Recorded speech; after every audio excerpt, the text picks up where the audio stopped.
I hope everyone had a great Christmas and a phenomenal new year. One team that's looking a tad different heading into 2019 happens to be FaZe Clan. And today I've got longtime player for the organization, 2015 Call of Duty World Champ, Mr. Attach, to talk with me today.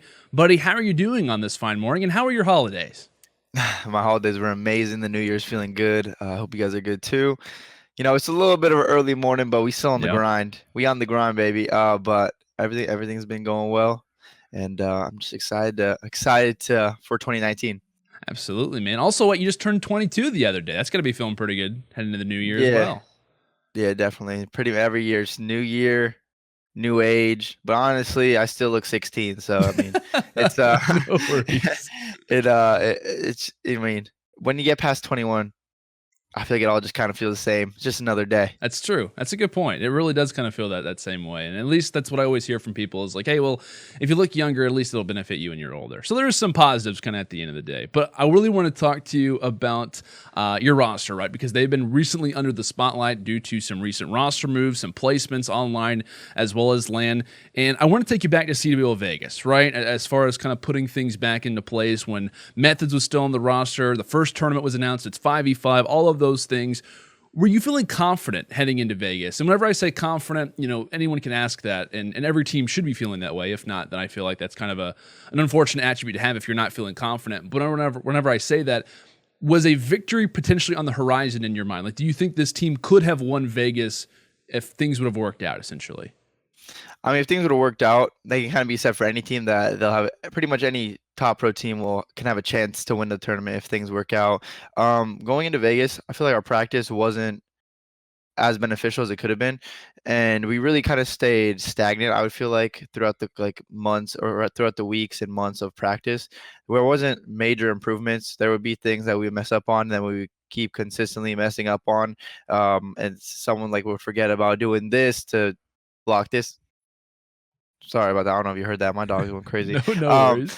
but yeah, it just kind of I felt like our practice we weren't making very many noticeable improvements, and I'm not sure exactly why that was. But going into Vegas, it didn't we felt we were all excited to play, but we weren't as well prepared as we wish we could have been. I gotcha. Yeah, so you leave CWL Vegas. You guys finished top 16. I'm sure much lower than probably expected. I actually had FaZe in my sleeper team, so that was also very unexpected for me. I was hoping for like a top 5, at least somewhere around there, but within a week, the next Pro Down takes place, and you guys have a young gun, Cellium, playing as your 5th instead of Methodz. Everyone knows the story. Methodz goes on to G2. Cellium's officially added to the team. Now, there's some roster changes that have to happen after an event or even during an event, and you just know in your head this isn't going to work out. Like there are certain roster changes that have happened, or even with other teams, and have said, okay, like we know not that the pieces can't be solved, but almost as if there's not enough time. Did you guys kind of feel the rush of needing a roster change with the play-in tournament just around the corner? I mean, when people are just uncomfortable playing with each other, you definitely want to switch things up a little bit, and bringing a new yeah, with the pro league coming up, pro league qualifier coming up, you want to get a new set roster as quick as possible, just so you get as much practice in as possible. And so we decided to pick up Cellium, and he's a young player, he's a good kid, kind of quiet outside of the game, but he communicates in the game pretty well, and he's nasty. So kind of just want to help mold him into a very good player. I think he'll be a good fit for the team. But yeah, we just wanted to get it done as soon as possible when people expressed how displeased they were with the team and the way things were working. One thing that I found very interesting about this roster move was really how similar it was to the one last year, right? We talked about Priest that was added to the team. A lot of people were saying, really? This guy, like a guy who obviously has played on Gosu Crew, a Panda Gaming, top 16 Cloud9 player, a lot of little, kind of things tagged along to him saying, does he even deserve to be in an organization like FaZe? But this isn't even the first time that we've seen a change like that be made. Even the second time when we talk about Priest as well as Cellium, when we talk about FaZe as well as replays, their history regarding picking up young talent and seeing success. Like we go back to Ghost, right? Whenever he brings his longtime friend Classic onto FaZe immediately, and they see success from that to a point. Obviously, we know where Classic would go in his career and continues to play today. We talk about Zuma kind of getting added to the roster. We talk about yourself, right? After a very, a strong ending to Ghost, you get added to the AW roster and go on to win champs. The reason why that check's behind you right now. And then also in AW later, kind of toward the end of the year, Replays was a part of the team that first picked up both Hook and Temp on the same roster. And then in World War II, obviously he was a major reason. Well, we see Priest get added to the team, and now we see Cellium. It's almost like a reoccurring thing for not just the players on the team, but now it's starting to kind of become a process in which FaZe is known for kind of picking up the young talent and starting to see success. And I want to ask you too, because I feel like this one is somewhat different compared to Priesta, because Priesta's played on LAN. Like when we talk about the guys like Dashu, we talk about Abizi with E United, those guys, there was somewhat of a sample size to see based on LAN. Now, from what you know about him, your thoughts on how he's going to perform at the first tournament, with the amount of pressure, right, that's on FaZe, on the organizations leading into the Pro League tournament, how do you feel he's going to fare for his first time, not just on a main stage, but even at a major LAN tournament, kind of keeping that in mind? How do you feel? I mean, as long as we're prepared, I think, like as a team, and everyone's feeling comfortable, all the players are making, we know what to do. Oh, don't mind that. No worries. All the players are making, we know what to do, and I think we'll be good. I mean, it's just because on LAN, if you do bad, then you can start like, yeah, you might be nervous, you might be like really anxious to play, but if you do bad at first, then you can be like, oh my god, like maybe I'm not good on LAN. But if your team's prepared, everyone knows what they're doing, everyone's on the same page, everything's working well, it's like a well-oiled machine. It just flows, and you can still be nervous. Like, I mean, everyone gets nervous at like their first couple lands. Some people get nervous still to this day at some lands, and it could make them play better, it can make them play worse. It really just all comes down to the preparation for the team, and if the team is well prepared, everyone should be able to do their thing. And I don't think a player can. There has not been many cases where a player could be super talented and then go to LAN and not still be super talented, especially to a player like Cellium's caliber. So, I mean, as long as we're good as a team, I think we're going to do fine. I got to ask you too, right? We talk about Cellium, like I said, it is his first event. Like you mentioned, I think that it's a very good case, right? The online to LAN comparison usually is that the online placements or the online performances usually transition over. But is there any words of advice that you plan on, or if we haven't already, have given to Cellium about joining FaZe, about the, I guess you could say the pressure that is going to be on him. The spotlight is definitely going to be on him as far as one of the main players to be looking at heading into the play-in. But is there any advice that you or the other players have given him heading into this tournament that's coming up? I mean, we definitely want to try and get a little pre-LAN in if we were able to, just to like get some games on LAN. Because even going into the first event, when we got there, we only really have 1 day of practice, so you kind of have to like readjust. Because game's always a little slightly different on LAN. It could be played a little bit different.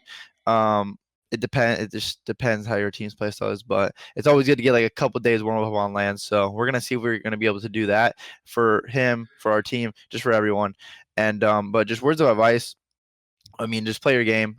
You've played the same game, same maps, use the same guns thousands and thousands of times. This time, you're just sitting on a stage in front of a couple hundred people watching in front of you, a couple thousand people watching online. It is a different scenario or a different scenery, but at the end of the day, you're playing the same game. You're doing the same thing you've been practicing hours and hours for. So, I mean, just kind of go out there and do your thing. Absolutely, man. And we talk about skill kind of transferring. I also want to hear your thoughts on this as well. As someone who's been known as a dominant S&D player throughout your entire career, and as we've seen, especially recently with all these S&D stars coming of age and seeing a lot of success, we talk about Blastful, Pharaoh, Decimate, Dashy, Abizi, and now obviously coming up, we have Cellium as well as Simp probably will be joining a team here in the near future. But what do you think, I guess you could say, do you think the transition to variant is as drastic as people make it out to be, or do you think that transition from going from search and destroy to variant is much easier than people might think originally?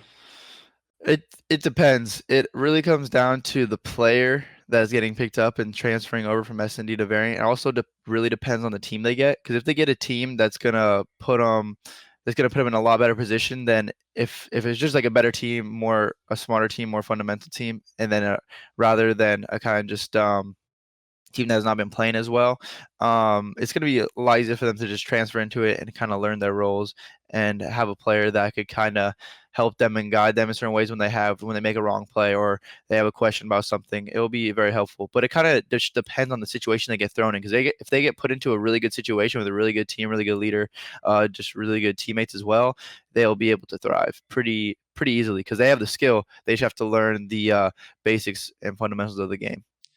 Talk to me about the roles, because I have been hearing a lot of speculation from different shows, or even Reddit posts, Twitter posts as well, talking about the roles for this team. And obviously for FaZe, roles, those have been a thing that have been brought up ever since like Black Ops 3. It's like, why are the roles changing? What exactly is going on with that? So kind of walk me through this a little bit. I know a little bit of a laugh, right? Priesta probably going to be the main AR, kind of transitioning now to an ICR rather than a flex. Cellium and yourself now kind of fit in with the Maddox, and we're going to see probably Zuma and Replays now with the SOG in their hands. I've heard you mention that you like the SOG quite a bit from time to time. Many have even argued that an ICR in your hands would actually make sense. What do you think of the roles with this team, and potentially will we see something kind of get transitioned up depending on what happens? Because I've heard one thing from the community saying, Attach, we need a main AR in his hands. I think he would be really good with that role. And then I hear you say, well, the SOG actually is pretty nice. So those are two totally different things. Which one do you think might be in your hands first? Definitely would not want to run a main ICR. I feel like that's way too slow. Not my play style at all. I definitely just like running, sliding around, and doing all this stuff, cameraing headies and pop-up glitching, all that good stuff. With the team roles, we pretty much just kept it the same as the end of World War II, not World at War.